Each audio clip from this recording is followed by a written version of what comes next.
we'll be discussing the role immigration can play in Scotland's future. This event is based around our latest report in partnership with the Scottish Policy Foundation.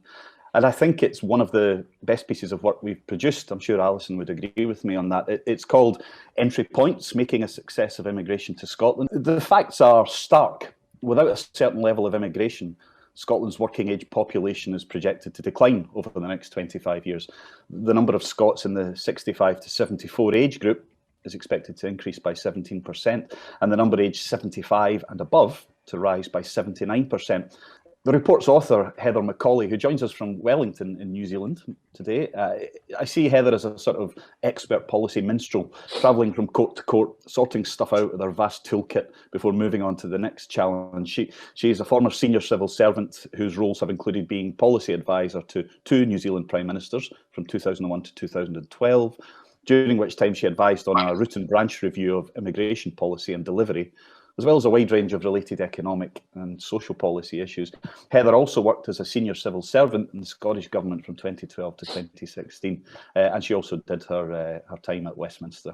So this was a paper looking at what we can draw from the experience of some of those traditional migrant receiving countries, as Chris said, about what immigration can do and can't do for a country. And it mainly focuses on Australia, New Zealand and Canada. But I was interested to see that the OECD had concluded that for EU countries, it's not the policy settings that pose the greatest barrier to skilled migrants. It's the difficulty in finding jobs if you're from overseas, finding a job, lining up a job before you come, and you need that.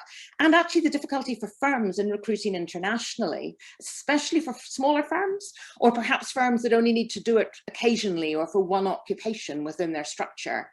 And we're actively recruiting and targeting the people that we most want, rather than simply sitting and receiving the people who most want to come, because those two things will not necessarily be the same.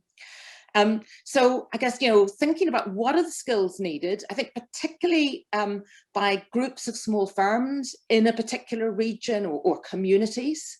So, are there groups of small firms in a particular region that have a shortage of engineers?